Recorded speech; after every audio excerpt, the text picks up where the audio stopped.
இந்த விஜயோட தேர்தல் அறிக்கையில் ஒரு முக்கியமான விஷயம் சொல்லியிருந்தார். என்ன தெரியுமா?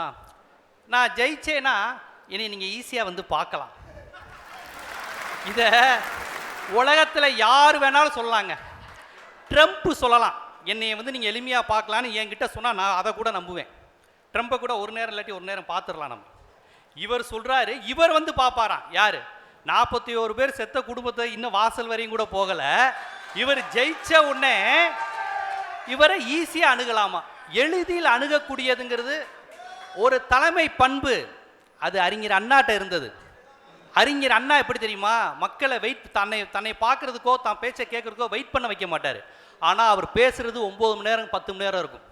விஜய் பேசுறது 2 நிமிஷம், ஆனால் அதை கேட்கறதுக்கு இவங்க 15 மணி நேரம் வெயில நிற்பாங்க.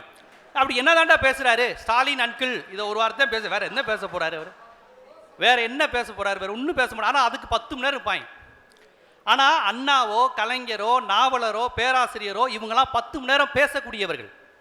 அவங்க வந்து மக்களை வெயிலையும் இதுலையும் வெயிட் பண்ண விட மாட்டாங்க. இன்னைக்கு நாட்டோட கொடுமையை பாருங்க. இல்ல ஜீவா, 15 மணி நேரம் நின்று விஜயை பார்க்குற அளவுக்கு மக்கள் விஜய் மேல அவ்வளோ கனெக்ஷனா அவ்வளோ ஈர்ப்பா இருக்கிறாங்கன்னு இதுல இருந்து புரிஞ்சுக்கணுமா? இல்லை இதை எப்படி ஒரு கேவலமா எடுத்துக்கலாமா? மானக்கட்டத்தனமா எடுத்துக்கலாமா? இல்ல தலையில அடிச்சுக்கலாமா? வேற என்ன செய்ய? அப்படி ஒரு கூட்டம் இருக்கு. நம்ம பசங்கள்லாம் பெரியார், அண்ணா, சமூக நீதி, இடஒதுக்கீடு இதை பற்றி தெரியாமல் அதனால் பலனடைந்த ஒரு கூட்டம் அதுனா என்னன்னே தெரியாமல் வந்துருச்சு. உண்மையில் இதுக்கு நம்ம வெக்கப்படணும். இதில் என்ன பெருமைப்பட வேண்டியது இருக்குது?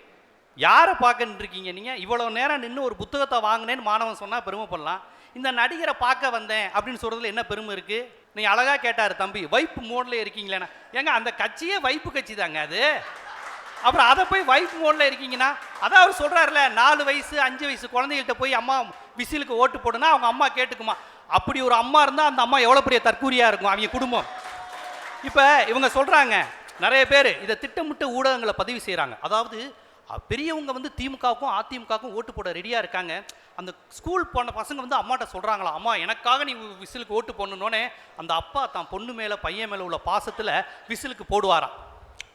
அதுக்கு அந்த பிள்ளையோட வாழ்க்கையை அவங்களே குளிதோடு புதைச்சிடலாம். இப்படி ஒரு பிள்ளை, இப்படி ஒரு இது இருக்குன்னு. ஏன்னா அந்த அளவுக்கா முட்டாளாக இருக்கிறாங்க. 10 வயசு 12 18 வயசு வரையும் தற்கூரியாக இருக்கலாம். 45 50 வயசு வரையுமா இருப்பாங்க. தமிழ்நாட்டில் அவ்வளோ முட்டா பயலாக இருக்கான். கண்டிப்பாக அப்படி இருக்க மாட்டாங்க.